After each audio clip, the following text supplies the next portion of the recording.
Olá, meus queridos irmãos, estamos em mais um episódio do nosso Pastoreando, seja muito bem-vindo ao nosso encontro semanal e hoje nós temos aqui para conversar conosco o Padre Rafael, seja muito bem-vindo, Padre Rafael. Obrigado, Padre Everton, uma alegria poder participar deste encontro, não é? Do Pastoreando, e quero desde já cumprimentar por esta iniciativa, este trabalho tão bonito e tão eficaz, não é? Para a pastoral diocesana. Agradeço o convite de estar aqui. Que bom, que alegria ter o senhor aqui com a gente. Hoje nós vamos continuar conversando sobre o tema dos sacramentos, né? Já tem algum tempo que nós estamos dando uma passeada pelos sacramentos da fé cristã, né? Nós temos o nosso diretório dos sacramentos diocesano e a gente foi conversando de várias maneiras desde o início do ano, né? Falamos sobre o batismo, falamos sobre a confirmação, já tratamos um pouquinho da Eucaristia, tratamos dos sacramentos de serviço, já falamos no mês vocacional sobre o matrimônio, sobre a ordem, né? E hoje nós queremos falar dos dois últimos que faltam falar ainda, né? Que são os sacramentos de cura. Então chamamos o Padre Rafael aqui para que a gente pudesse bater um papo um pouquinho sobre esses dois sacramentos que são muito importantes também na vida da igreja e na nossa caminhada de fé. Sem dúvida, né? São dois sacramentos importantes, né? O próprio catecismo classifica desta forma, né? Estes dois sacramentos, a penitência, a confissão e a unção dos enfermos, como sacramentos de cura. O sacramento, em geral, é sempre, como nós costumamos definir, não é? Um sinal eficaz da graça de Deus. E todo sacramento brota do mistério de Cristo e é instituído pelo Cristo. Tem o seu fundamento, portanto, na Sagrada Escritura, no Evangelho. Não é diferente com estes dois sacramentos, não é? E são dois sacramentos, né, Padre Everton, que suscitam no entendimento de muitas pessoas dúvidas, para não dizer até certos medos, né? No que se refere, por exemplo, à confissão. Quanta gente tem dificuldade de se aproximar deste sacramento por uma série de ideias, às vezes até distorcidas, né? As pessoas então têm certo constrangimento, né, com este sacramento da confissão dos pecados. Por que eu preciso contar para um outro homem os meus pecados, né? Da mesma forma com o sacramento da unção dos enfermos, existem certos medos, né, que pairam este sacramento. Alguns até que acreditam que se chamar o padre, já logo a pessoa vai partir, não é? Então, eu creio que numa abordagem pastoral desses dois sacramentos de cura, é preciso desmistificar algumas coisas, né? E ajudar as pessoas a entrarem verdadeiramente no sentido profundo destes sacramentos, que, como o nome já diz, restabelecem a vida da graça, restauram a pessoa mediante o perdão e fortalecendo-a para enfrentar, não é, todas as vicissitudes, as fragilidades da nossa condição neste mundo. Isso é interessante porque o próprio sacramento já mostra isso, né? Quando a gente divide e fala que é da cura, o da unção dos enfermos a gente até consegue entender, né? Estou doente, estou enfermo, vou buscar um sacramento. Mas o da confissão, às vezes as pessoas falam, mas por que de cura, né? Então essa concepção da gente entender que o pecado, né, o mal que entra na nossa vida, é realmente uma coisa que nos prejudica e nos leva à morte, né? Então você buscar um sacramento que vai te curar, que vai te restabelecer, né, como o senhor dizia. Então isso é bem interessante. Quando a gente entende que são sacramentos de cura, a gente já começa a desmistificar um pouquinho isso, né? Precisamos, devemos buscar, né? E aí nesse sentido, esses sacramentos, quantas vezes na vida a gente pode buscá-los? Porque tem sacramentos que só se recebe uma vez na vida, sim, tem outros sacramentos que a gente recebe mais vezes. Esses dois, como é que funciona? Eu posso receber só uma vez no mês, uma vez na vida? Pois é, a Igreja estabelece, né, Padre Everton, para o sacramento da confissão, da penitência, um mínimo, pelo menos uma vez ao ano, né, preferencialmente por ocasião da Páscoa da Ressurreição.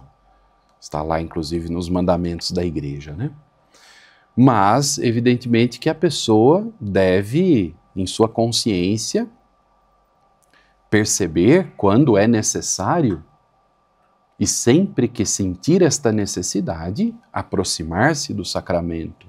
E aí não existe uma quantidade estabelecida, é a pessoa, a sua consciência, que vai dizer, não é, quantas vezes será necessário. Agora, também é preciso tomar cuidado para não cair num outro extremo, não é? Não só nunca se confessar ou fazer o mínimo só para cumprir um preceito, mas também não tornar o sacramento uma busca até compulsiva, né? E sem comprometer-se com um esforço pessoal de conversão e de mudança de vida. No que se refere ao sacramento da unção dos enfermos, também não existe um limite estabelecido. A pessoa deve solicitar, não é, o sacramento quando existe uma situação de enfermidade e agravando-se, não é, se for o caso, esta enfermidade, ela pode solicitar novamente, não é, e assim, quantas vezes for necessário para o fortalecimento da pessoa, né? Seja um doente, seja também uma pessoa em idade avançada. Então a Igreja não estabelece assim um limite, não é, para alguém receber estes sacramentos, né? É interessante, então, quantas vezes for necessário, né? Então, acho que isso é interessante da gente também trabalhar, porque essa questão da consciência ela é muito importante, sobretudo no sacramento da confissão, né? É muito importante a questão da consciência, de poder fazer o exame de consciência, para que a gente possa buscar aquilo com mais tranquilidade e sabendo realmente o que nós estamos fazendo, né? Então, a gente percebe que hoje também existem esses excessos mesmo, né? O senhor bem pontuava, mas existe esse excesso. A pessoa vem se confessar e não sabe nem por que ela está ali. Ela está só porque alguém falou que era bom, que era importante, né? Exatamente. E aí que se quebra o elemento primordial ali da reconciliação. Eu acho que nesse sentido ele poderia até puxar. O próprio sacramento ele traz alguns nomes, né? Penitência, confissão, tem gente que usa reconciliação, né? São todas coisas que vão nos ajudando a entender um pouquinho a dinâmica do próprio sacramento, né? Como é que a gente conseguiria entender qual desses termos seria o melhor ou que aspectos cada um deles apresentam para nós? Certo. Veja, eu creio que no modo mais corriqueiro, digamos assim, popular, né, o sacramento ficou conhecido como confissão. Na verdade, confissão, poderíamos dizer, é uma das partes daquilo que se exige da pessoa, do fiel, do penitente, que se aproxima do sacramento. É preciso que haja contrição, ou seja, arrependimento sincero. Às vezes a igreja fala até de uma contrição perfeita, não é? Que resulta de uma consciência, de um exame de consciência bem feito. A confissão propriamente dita, que é o momento, o ato em que o penitente se acusa dos pecados, ele relata os pecados para o sacerdote que o acolhe, né? E depois, não é, o propósito de emendar-se, de mudar de vida, de corrigir-se, seguindo um caminho de conversão pessoal, abraçando a penitência que lhe é dada, né, e recebendo a absolvição sacramental. Então, veja que são, né, exigências, aí, etapas dentro da vivência do sacramento, né? Então, popularmente se chama sacramento da confissão, propriamente contar os pecados, né? Mas o melhor seria que nós chamássemos o sacramento da reconciliação. Trata-se de fazer a experiência do reconciliar-se com Deus e o reconciliar-se com os irmãos. Existe aqui a dimensão eclesial que não pode ficar esquecida. Nós vivemos um tempo desafiador, de uma cultura do individualismo, que dificulta suscitar na consciência das pessoas esta dimensão eclesial do sacramento vivido, assim como os outros sacramentos também, não é? Tanto que alguns negam o sacramento da reconciliação em nome disso, não preciso de nenhuma mediação. Eu direto com Deus e basta. A questão é minha, o pecado é meu, eu me entendo com Deus. É equivocado pensar assim. Nós somos parte de um corpo de Cristo, que é a igreja. Ele é a cabeça, nós somos os membros, nesta imagem tão querida de São Paulo, né? Pois bem, então a reconciliação supõe voltar à amizade com Deus, digamos assim, e voltar também à amizade com os irmãos no corpo que é a igreja. E nesse sentido, sanar os efeitos, os desdobramentos do pecado pessoal no corpo da igreja, né? Então, esta dimensão, ela é muito importante. Eu creio que a expressão reconciliação seja, pastoralmente falando, aquela que mais expressa o que o Senhor deixou para nós, né? Depois do batismo, que perdoa os pecados e que é um só, né? Nós professamos na fé que nós cremos no batismo, num único batismo para a remissão dos pecados. Depois do batismo, nós temos a possibilidade do sacramento da reconciliação para sanar em nós a ferida dos pecados graves, dos pecados mortais, como nós chamamos, né? Santo Ambrósio até tem uma expressão tão bonita nesse sentido. Ele diz assim: nós tanto temos a água quanto as lágrimas. A água do batismo, as lágrimas da reconciliação, do perdão, da penitência. Acho bonita esta expressão numa das homilias de Santo Ambrósio, que foi um grande pregador, né, um homem tão eloquente a ponto de tocar o coração de Agostinho, né?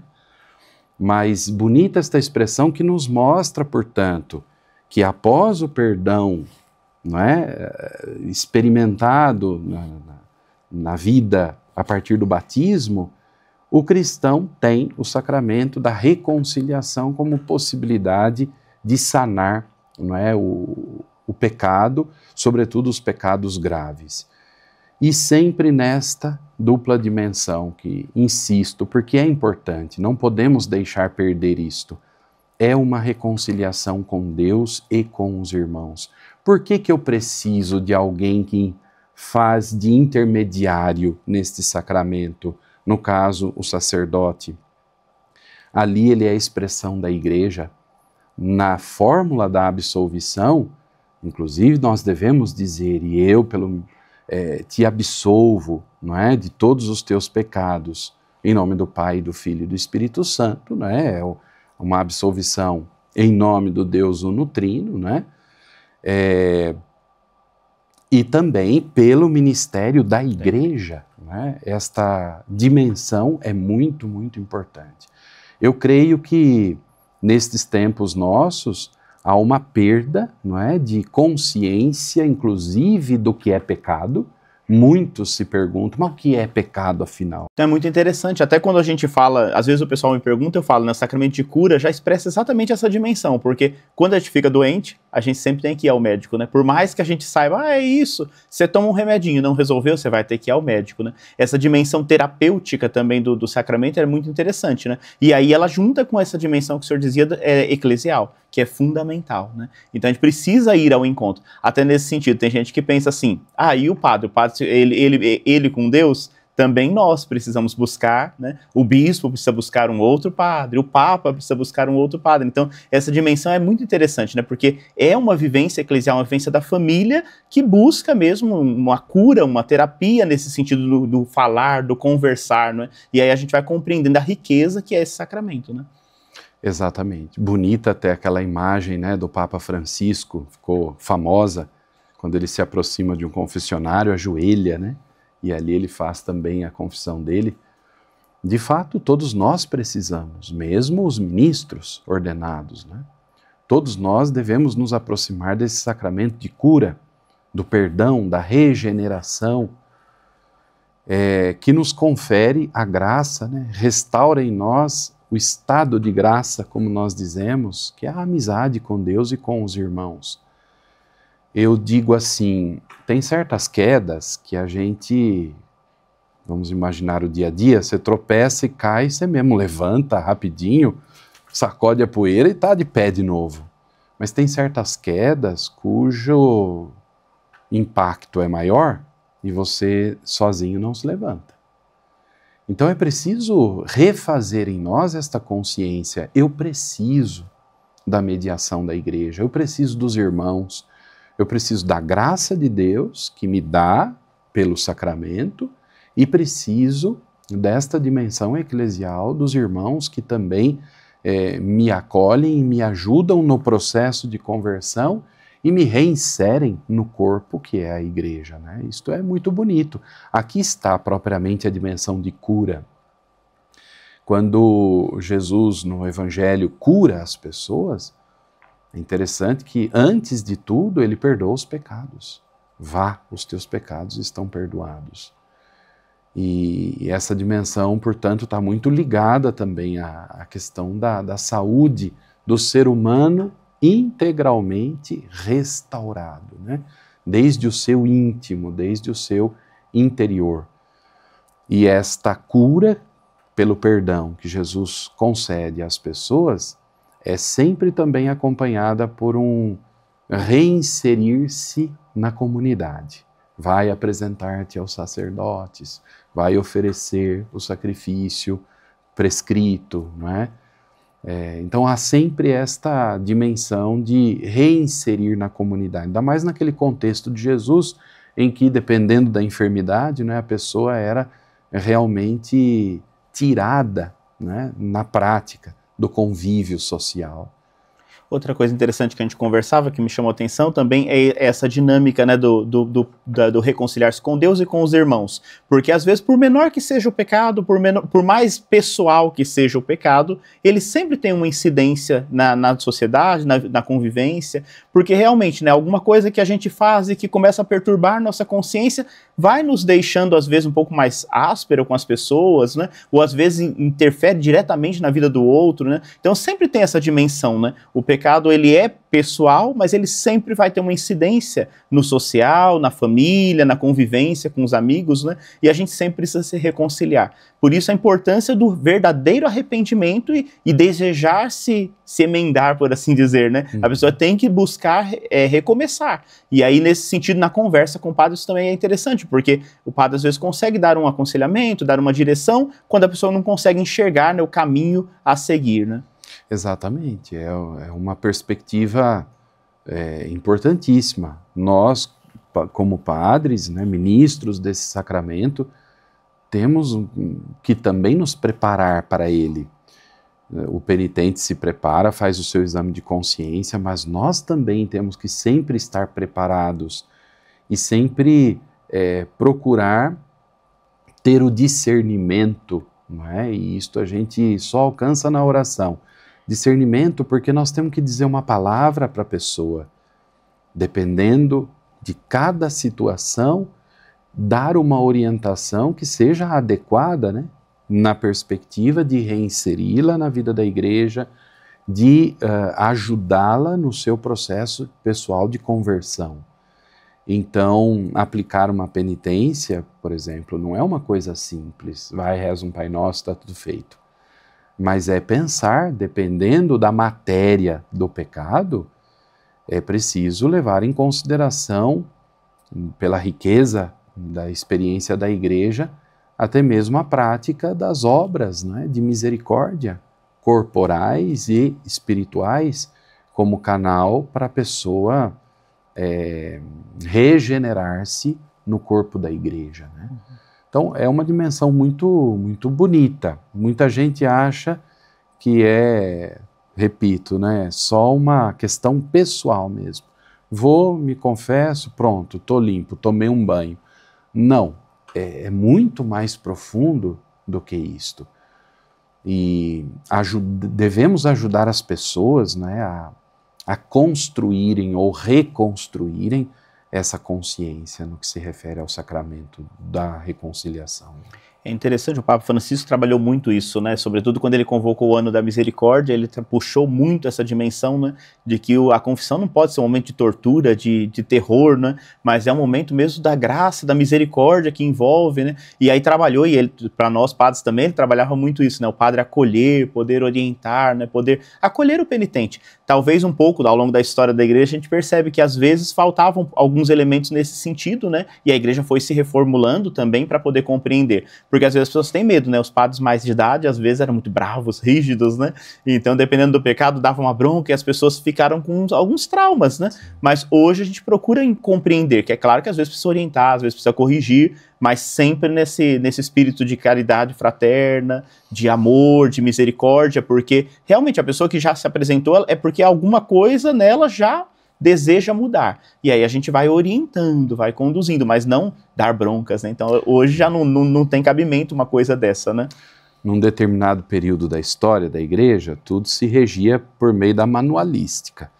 Então o padre, ele olhava o manual, dependendo do pecado relatado pela pessoa, ele conferia no manual, sabia o que aplicar, né, como remédio para aquela situação. Então, nesse contexto, não se olha tanto a pessoa, se olha a matéria do pecado. Então, agora não é que se deva desconsiderar a matéria do pecado relativizando as coisas, mas se deve partir da pessoa humana que está ali no sacramento, que se aproximou e justamente por ter se aproximado, já se predispõe a uma vida nova. Então, esta guinada no olhar, né, da relação que se dá no sacramento e que o Papa Francisco tanto ressaltou, é muito importante para os nossos tempos, né? Acolher o penitente, ouvir com atenção. Claro, o momento do sacramento, nós padres não podemos ficar fazendo inquérito na vida de ninguém. Até o Código de Direito Canônico ressalta isso, né? Não se deve ficar fazendo perguntas. Ali nós estamos para ouvir, mas deixar falar. E ao mesmo tempo, saber orientar, aplicar a penitência, estimular o caminho de conversão de uma maneira que ajude a pessoa na sua dimensão espiritual e comunitária, né? Então isso daqui eu considero muito importante. O Papa reforçava, né? Perdoar sempre, perdoar a todos os pecados, né? Exceto se a pessoa não manifesta nenhum tipo de arrependimento. Isto é condição sem a qual não é possível que haja absolvição. O arrependimento é condição necessária, né? Algumas pessoas até têm dificuldade em perceber uma linha tênue, né, entre a confissão ou o sacramento da reconciliação e outras abordagens como direção espiritual, aconselhamento. Isso daqui também é importante. Pastoralmente é uma tarefa árdua para nós ajudarmos as pessoas a fazerem esta distinção, né? Mas é importante levar em consideração isto. Uma coisa é o sacramento, o que se vivencia no sacramento. Outra coisa é uma dimensão de direção espiritual, de um aconselhamento que você precisa. Às vezes estas coisas podem estar unidas, mas nunca perder a distinção entre elas, né? Sim, até mesmo porque uma direção espiritual, um outro momento, exige um tempo um pouco maior, né? Então também essa consciência, às vezes quando chega nesses tempos fortes da vida da igreja, a confissão tem que ser bem mais objetiva, porque é o sacramento que a gente está buscando para preparação mesmo para a Páscoa, por exemplo, né? E aí a pessoa também tem que perceber isso, tem uma fila enorme, muita gente procurando, então ser mais objetivo. Agora, no dia a dia, quando surge uma questão que a pessoa precisa de uma orientação maior, ela tem que procurar um atendimento um pouco maior também, né? Para que o padre possa ter tempo de poder conversar, de estabelecer um diálogo. Então, ter clareza disso ajuda muito também na nossa condição pastoral, porque nesse momento não tem como a gente cortar a pessoa, mas quando a gente tem muitas confissões para atender, exige que a pessoa também tenha esse bom senso de poder, essa caridade para com o irmão que está na fila esperando, né? Exatamente. Então, tudo isso também ajuda aí na nossa dinâmica pastoral, né? Sem dúvida. Mas, claro, no dia a dia, como você disse, né, Padre Everton, a pessoa procura uma direção espiritual. Nada impede que essa direção espiritual seja coroada, concluída com um momento de confissão. Então, há momentos para tudo, né? E aí, claro, compete ao pároco, ao padre que está ali e ajudando também a pessoa a ir fazendo este caminho, criando esta consciência, né? E nos momentos fortes da vida da igreja, seja a quaresma, seja a preparação para o Natal, o Advento, de fato, então quando a demanda, né, o número de penitentes é grande, é importante a gente ter maior objetividade, né? Alguma dúvida também que as pessoas têm em relação à absolvição geral dos pecados, né? Eu mesmo sempre encontro pessoas que dizem, mas por que não pode? O padre reúne todo mundo lá, dá absolvição geral, como até no passado algumas vezes acabou acontecendo. Isto até se prevê, porém em situações muito específicas. Quando, por exemplo, existe um perigo uma tragédia, um perigo de morte, né? Está lá numa situação, o avião está caindo, absolve todo mundo, dá absolvição geral. São situações muito extremas, né? Ou mesmo uma demanda pastoral em que não haja padres e há uma quantidade de fiéis muito grande, mesmo assim é preciso dar sempre preferência à absolvição individual, né? Nada impede que se façam ritos penitenciais comunitários, mas depois com a absolvição individual, né? Então, tudo isto, a dimensão pastoral e sempre com a orientação do ordinário, que é o bispo diocesano, né? Vá se discernindo e conduzindo as coisas como devem ser. Para o nosso contexto, né? Falando a Diocese de Santo André, nós temos condições de atender, né, individualmente os fiéis, mesmo nos momentos fortes do ano litúrgico, como Quaresma, Advento. Então, para nós não se justifica ritos penitenciais com absolvição geral. Pode ter rito penitencial, mas salvaguardar sempre esta absolvição individual, né? Sim, tem que sempre esperar também a orientação do bispo, né? E realmente aqui nas nossas grandes cidades não há essa necessidade. Exato. Porque é isso, não consegui me confessar hoje que a fila estava muito grande, eu posso voltar amanhã, eu posso ir na paróquia vizinha. Então nós temos uma grande, graças a Deus, né? Faltam padres, mas ainda assim nós temos uma grande variedade de padres aqui para atendimentos, né?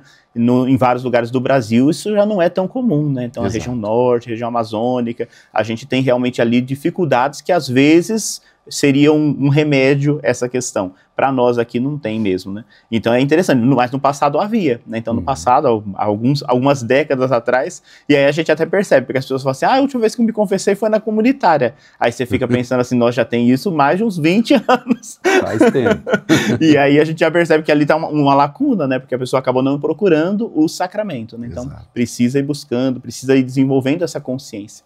Também hoje, às vezes, ainda desse sacramento, né, as pessoas buscam um caminho mais fácil. Alguém disse que era pecado, ela vai. Aí não tem essa consciência, né? E aí não tem como ter arrependimento, porque ela não entendeu que aquilo é um pecado na vida dela, né? Então, assim, é claro que às vezes algumas catequeses, momentos como esse nosso hoje aqui, né? A gente indica, pontua, mas existe também o agravante do pecado, né? Então depende do porquê que a pessoa realizou aquilo, né? Então a questão da consciência ela é muito importante. Hoje a moral fala disso, desses atenuantes, né? Sim. Então, no tempo da manualística não era tão comum, porque pecado era pecado e ponto, né? Mas por que aquele pecado, né? A condição da pessoa, então tudo aquilo vai deixar mais grave ou menos grave aquilo que é um pecado em si. Mas a pessoa tem que ter consciência de que é pecado, senão ela não muda, senão ela não tem desejo de mudar, né? Então, assim, é triste quando a gente vê pessoas que entram e falam, eu vim porque alguém me mandou confessar, porque alguém disse que isso era pecado, mas eu não acho que é. Aí, nesses casos, não tem como ter absolvição, né? Exatamente, porque daí fere uma das condições, né, fundamentais para o sacramento acontecer,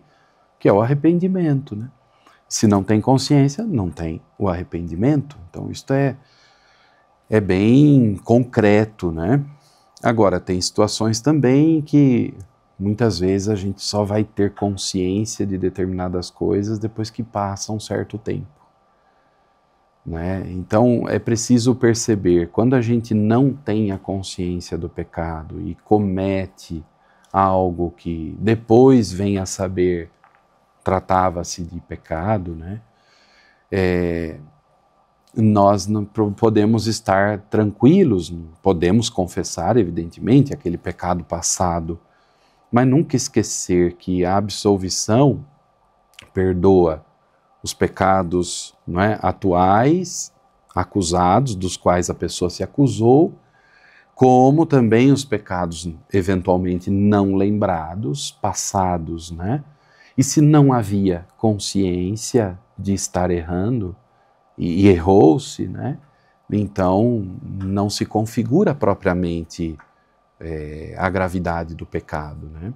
Mas a partir do momento em que eu tenho consciência do que se trata, então agora sim é importante que por esta consciência e o meu arrependimento consequente, eu busque a reconciliação, o perdão de Deus, né? É muito difícil isso daqui, né? Trabalhar tudo isto na vida concreta de cada pessoa.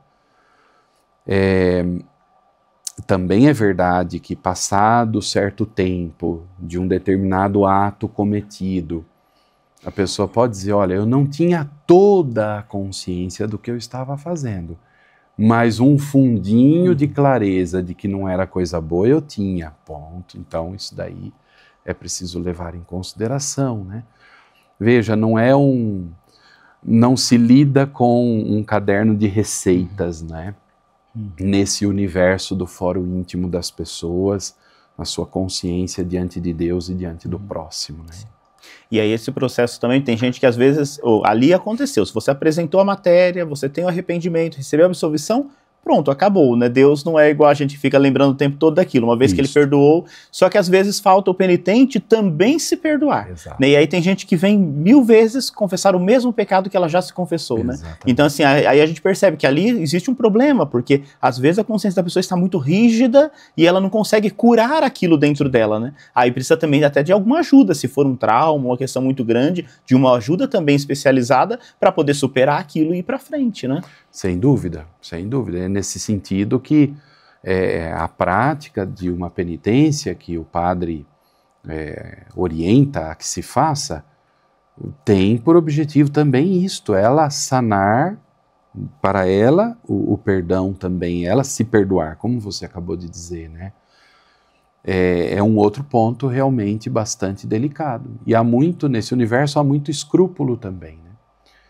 A pessoa recebeu a absolvição e logo em seguida ela diz, mas será que eu estou mesmo perdoado porque eu esqueci de dizer aquela palavrinha? Mas será que eu formulei bem o que eu tinha que dizer? Então, às vezes há muito escrúpulo. E eu digo assim, o escrúpulo, no fundo, ele também brota da raiz comum dos pecados, que é o egoísmo. Porque a pessoa está olhando para ela tem que ser impecável.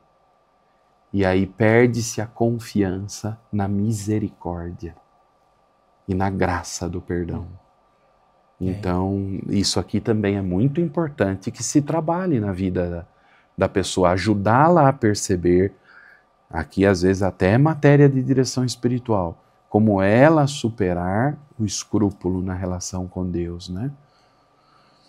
É uma questão também muito delicada e importante, que supõe cada situação, cada caso específico. Mas a gente tem encontrado muito, né, nas confissões em geral.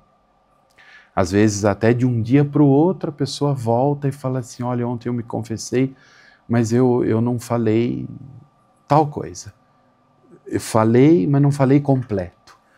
Então, aqui há uma dimensão de um escrúpulo muito grande. É preciso confiar plenamente na misericórdia de Deus. Não omitiu o pecado, conscientemente ele não foi omitido. Houve a acusação sincera e o arrependimento. Pronto, acolheu a absolvição, a graça, o perdão de Deus é dado à pessoa, né? A possibilidade da regeneração. Isso é muito importante para que a gente possa ter confissões mesmo. É muito bom, é importante, a gente gosta de atender as confissões, né? Mas vivê-las mesmo como um sacramento, como uma celebração que é, né? Então a confissão é uma dimensão, tem a sua dimensão litúrgica, né?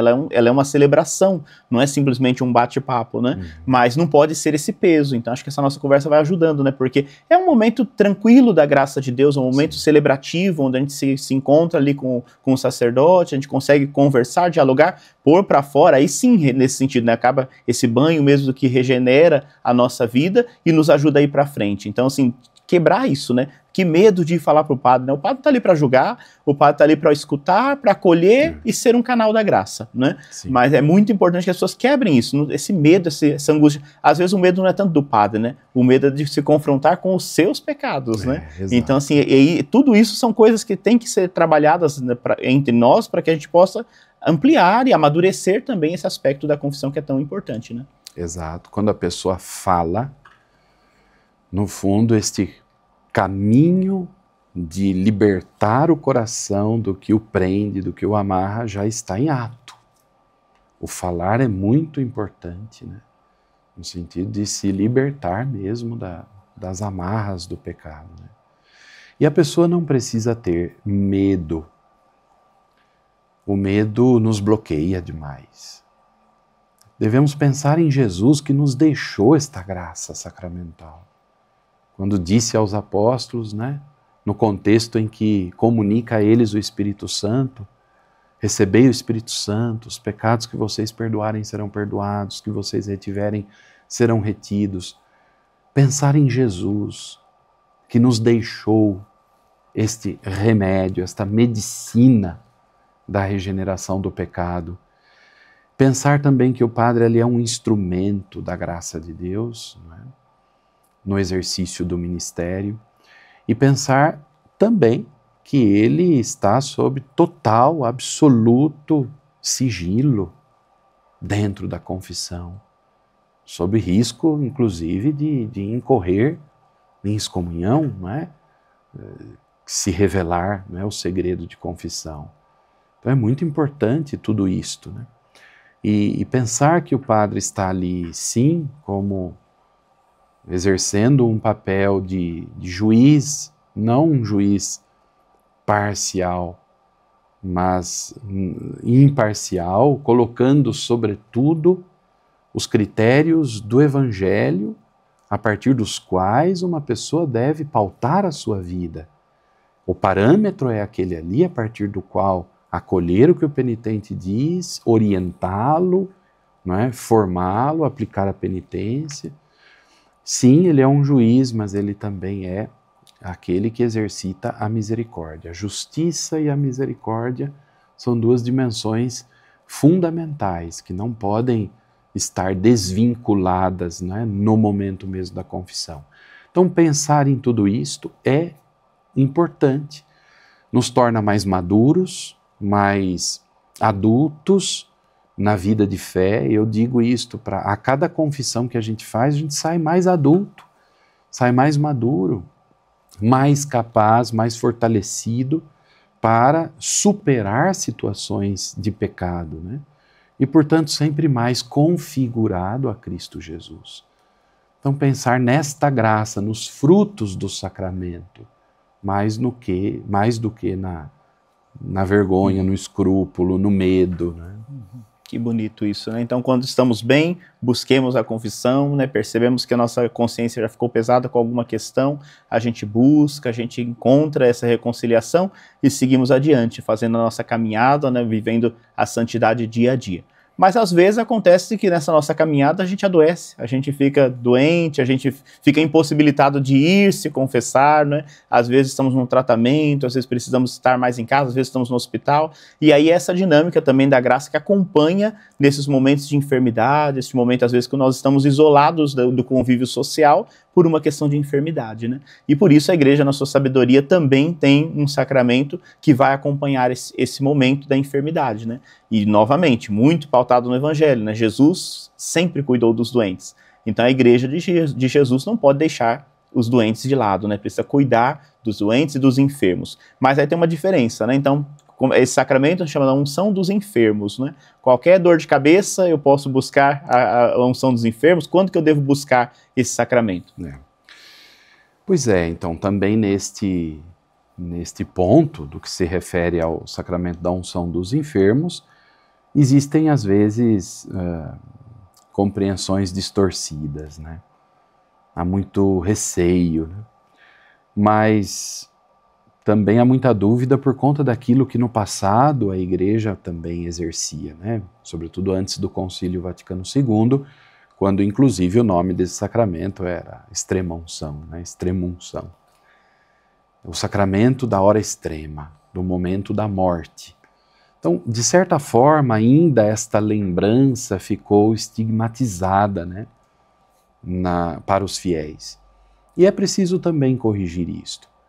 Claro, não é o caso de se chamar o padre para administrar o sacramento da unção quando se tem uma dor de cabeça, torcer o pé, não é? Dor de barriga. Não.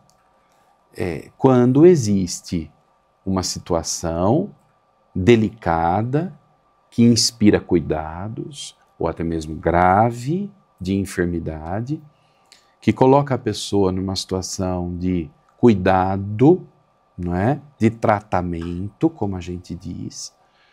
Quando se supõe hospitalizar a pessoa, ou mesmo na casa da pessoa, aqui independe o espaço, né? É olhar a situação da pessoa. E ter sempre presente de que não é uma mágica, né, Padre Everton? Não é uma mágica no sentido de que o sacramento é buscado para a cura física. Deus tudo pode e Ele opera coisas extraordinárias. E quantos, pelo sacramento da unção, não foram fisicamente curados, restabelecidos? Isto é fato. Mas o mais importante, porque isso daqui é a consequência de tudo, o mais importante é que dentro de si, a pessoa fragilizada por qualquer que seja a enfermidade, toma consciência de que a sua condição humana está intimamente associada ao mistério de Cristo, já desde o batismo. Como cristã, esta pessoa está intimamente associada ao mistério da Páscoa do Senhor. Sua paixão, morte e ressurreição. No fundo, o sacramento é para suscitar na pessoa, no fiel fragilizado, a consciência de que a sua enfermidade é participação na dor do Cristo. Como diz São Paulo, né? Completo em mim aquilo que falta à paixão do Senhor. E nesse sentido não há nada de fatalismo, então é a dor pela dor, eu tenho que sofrer porque estou unido a Cristo. Não, eu estou unido a Cristo, coloco a minha dor na dor do Senhor, na esperança de que como Ele é vitorioso sobre o mal e a morte, eu também o serei, não é? Então, a enfermidade nesse sentido, ela se torna participação na Páscoa do Senhor.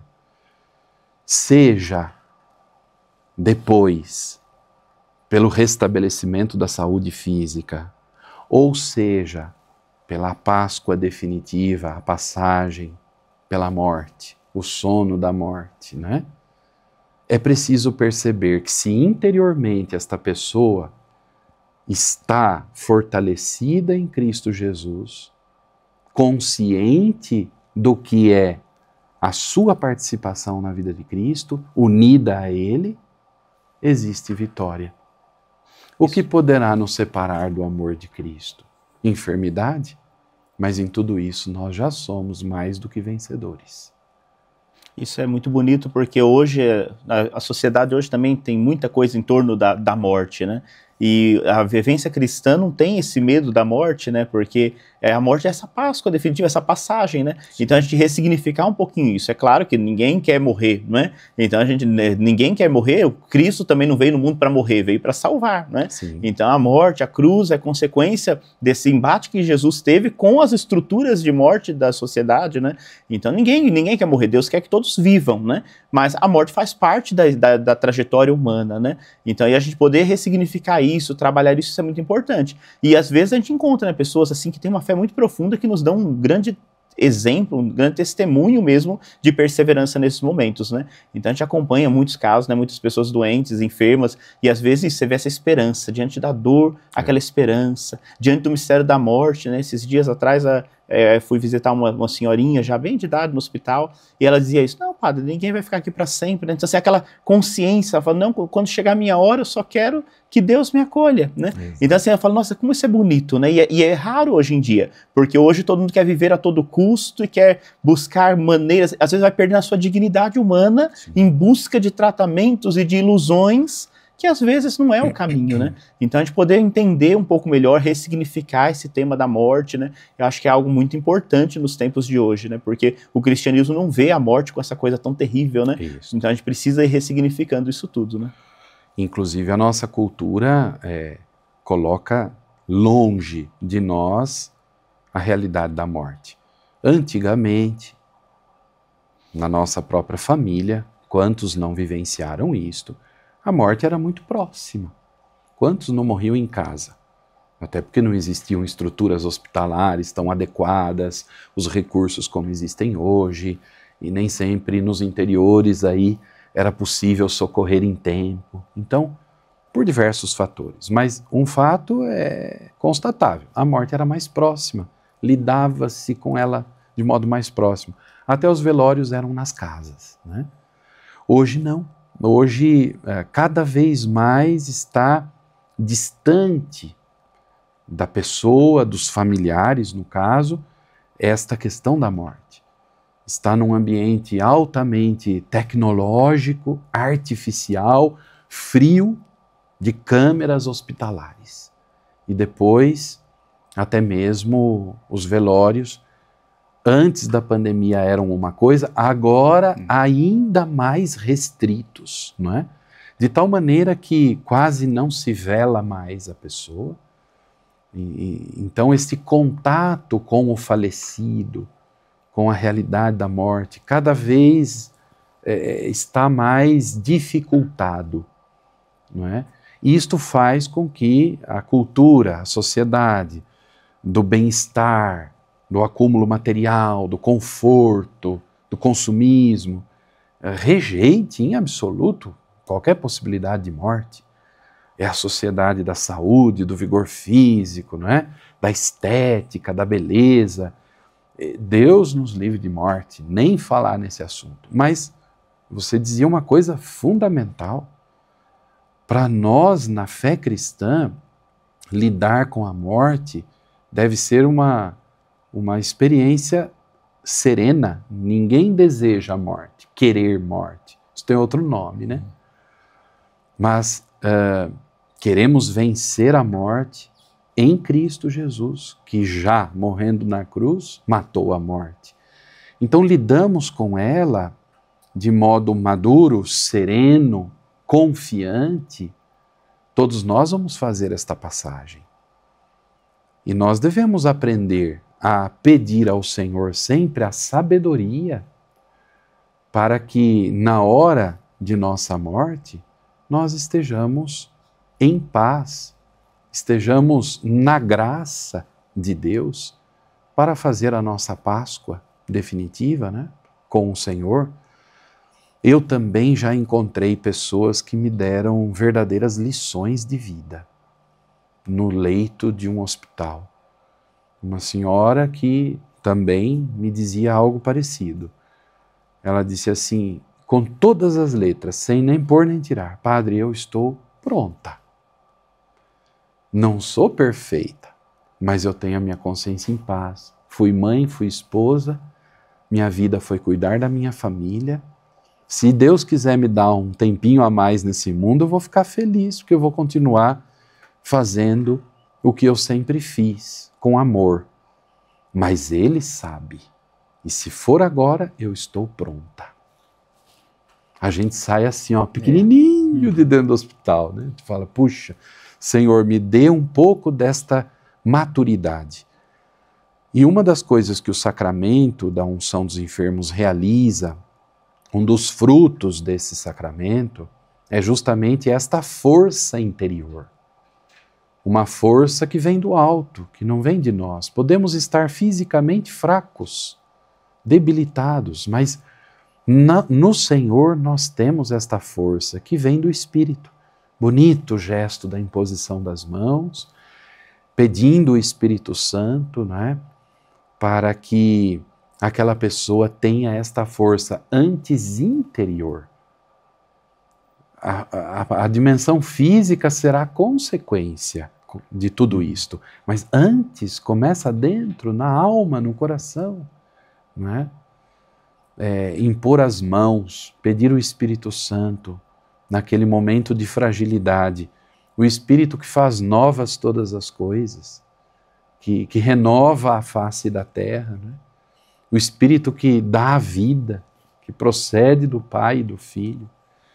Então, é uma dimensão também belíssima de celebrar este sacramento na perspectiva pascal, não é? Para o fortalecimento dos fiéis. Ninguém precisa ter medo. Um erro, eu considero que precisa ser corrigido. Nunca protelar, não é? A iniciativa de chamar o padre. Não deixe para o último minuto. O último minuto pode colocar para todos nós situações muito constrangedoras. Sobretudo na grande cidade, no contexto urbano, em que um deslocamento é, às vezes, tão dificultoso, basta um congestionamento para você não chegar em tempo. Não é? É muito diferente do que era no passado. Então, viu que a situação é delicada, viu que a pessoa realmente está dentro do processo do tratamento médico, sem grandes perspectivas, chame-o quanto antes, e até digo mais, preferível que se chame enquanto ela ainda está consciente, não que não possa ser administrado caso ela esteja inconsciente, sedada, não é? Enfim, mas dar preferência enquanto a pessoa está consciente para que ela participe, não é, ativamente daquele momento bonito do sacramento da unção, né? Isso também é muito importante. Eu já encontrei muitas pessoas que dizem, mas se chamar o padre, vai que ela morre de vez. Não, é uma mentalidade muito supersticiosa, eu diria, né? Não, é preciso que o quanto antes, dada a situação delicada, a pessoa possa ser fortalecida por este sacramento. Às vezes basta ela receber o sacramento para ela tomar consciência da sua participação no mistério pascal do Cristo, né? E às vezes até se recupera mesmo, né? Então, Sim. Quantos casos que a gente vai, o caso delicado, o médico falou, é um caso delicado, às vezes está numa observação ali, a gente vai, reza, e a pessoa recobra a mesma força, né? Quantos casos a gente tem, né, que a gente vai, fala, nossa, a pessoa está tão fraquinha, e de repente você vê um revigorar mesmo da pessoa, ela volta, ela continua o seu tratamento, né? Então, essa superstição nunca é positiva, né? Porque não é assim que deve ser, né? Então, e realmente, acho que esse apelo, né? Porque para nós padres é complicado nas grandes cidades, né? Então deixa às vezes para um momento mais difícil. Não, internou, viu que o caso é grave, já chama logo. O hospital hoje em dia também é difícil da gente entrar, Exato. Não entra a qualquer momento, qualquer hora, então a gente precisa se programar um pouquinho, né? Sim. E quando vai fazer os seus tratamentos, vai fazer uma cirurgia, né? Vai se tratar, então assim, e deseja, já procura, né? Os idosos em casa, né? A gente procura acompanhar bastante, né? Todos aqueles que recebem a comunhão, que já não podem mais vir, a gente vai, visita, já está bem de idade, dá a unção, né? Não é para que venha a falecer, não, ao contrário, é para continuar com força. Sim. E eu acho que essa palavra que você disse é muito importante, essa serenidade, né? Diante do mistério da dor, da enfermidade e até mesmo da morte, né? Mas a serenidade sempre, né? Então, acho que isso é muito importante. Então, quem tem, às vezes, seu idoso em casa, já não vai mais à igreja, mas às vezes era tão católico, tão fervoroso, e às vezes agora já não consegue mais ir, e aí a família não chama o padre para visitar, para depois a gente levar a comunhão, para dar a unção, né? Então, são coisas que às vezes ficam, as pessoas, não sabia que podia chamar. Na verdade, deveria chamar, né? A pessoa sempre estava na missa, deixou de vir à missa, e às vezes a gente não fica nem sabendo, porque às vezes a família não comunica, né? Então, acho que tudo isso é um acompanhamento pastoral, né? Que o padre, os ministros, né, a pastoral da saúde vai desenvolvendo também junto, sobretudo, aos idosos e aqueles que não conseguem sair de casa, né? Sem dúvida. Se a gente tem uma organização pastoral que dá suporte a tudo isto, então, os ministros, a pastoral da saúde, que fazem visitas, preparam a pessoa e depois o padre vai, visita, faz a confissão, a unção, a comunhão e depois a continuidade disso tudo com os ministros é tão importante, é bonito, né? Também recentemente eu visitei um senhor e na casa dele ele disse isso: por muitos anos eu fui ali na paróquia, minha vida inteira, agora estou impossibilitado, mas eu fico tão feliz porque a paróquia agora vem até mim. Então, e é isto mesmo, quer dizer, a pessoa é parte da nossa comunhão, da nossa comunidade, não pode ser descartada, não é? De novo, lembrando o Papa Francisco, tanto que ele falou a respeito dos idosos, dos doentes, dentro dessa cultura do descarte, né? Então, é uma pastoral, uma dimensão muito importante esta, né? Da saúde, dos idosos, que nós não podemos descuidar, né? Eu peço a Deus todos os dias uma graça de, em qualquer etapa da minha vida, eu conseguir, com as minhas fragilidades, dar testemunho do amor do Cristo. Hoje eu estou bem, estou andando, respirando, falando, trabalhando, mas se porventura, em algum momento eu estiver fragilizado com uma enfermidade, que eu não ponha a perder o que na minha vida inteira de padre até aqui eu preguei para os fiéis. Eu quero que ainda na minha enfermidade Cristo manifeste a força do amor dele. E se eu puder oferecer a minha enfermidade para continuar dando testemunho dele ao maior número possível de pessoas, isso será a minha paz. Então, a gente vê exemplos, né? Este padre Marlon, né? Que tem uma doença rara, acho bonito, acompanho de longe, vejo a luta pela vida e ao mesmo tempo a serenidade e a coragem de abraçar o limite e fazer do limite uma ocasião de continuar testemunhando.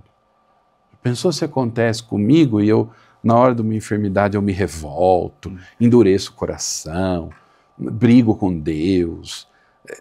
Puxa, será jogar pelo ar tudo aquilo que eu sempre acreditei e ensinei para os fiéis. Então, também na nossa vida de padres, né, isto deve ser colocado. E quantos irmãos nossos atravessam, né, a sua enfermidade, fazem a sua passagem, a velhice, e será sempre, sempre ocasião de dar testemunho de Cristo com esperança, né?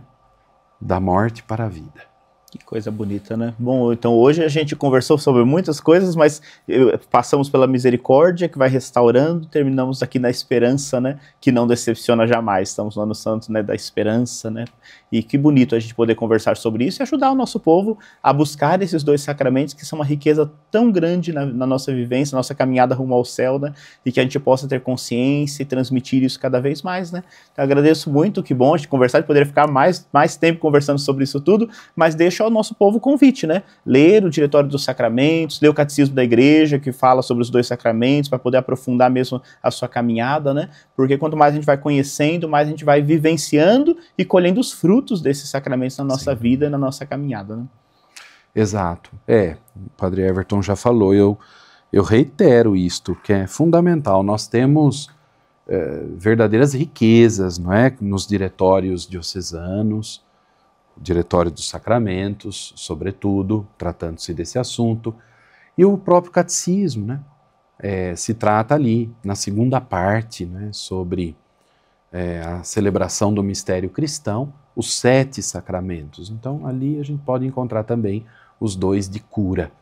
Ler, aprofundar, refletir, meditar, vai nos ajudando a viver de modo adequado, de modo correto e, sobretudo, viver intensamente na graça a beleza desses sacramentos. Que bom. Agradeço muito, Padre Rafael, sua presença, seu bate-papo aqui, né?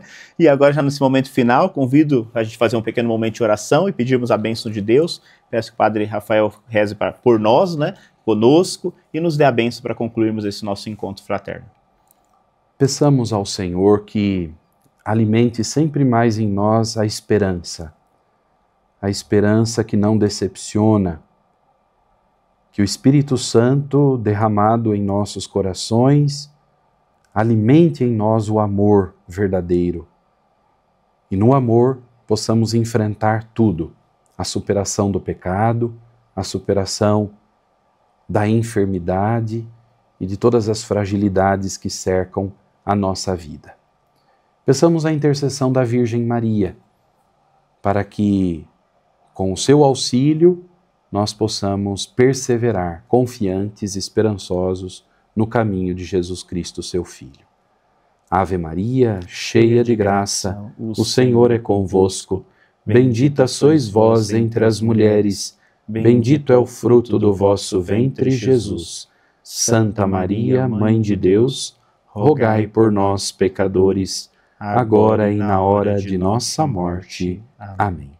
E pela intercessão da Virgem Maria, abençoe-vos Deus Todo-Poderoso, Pai e Filho e Espírito Santo. Amém. Muito obrigado mais uma vez, obrigado você que ficou conosco aqui nesse nosso bate-papo. Semana que vem nos encontramos novamente para mais um episódio do nosso Pastoreando.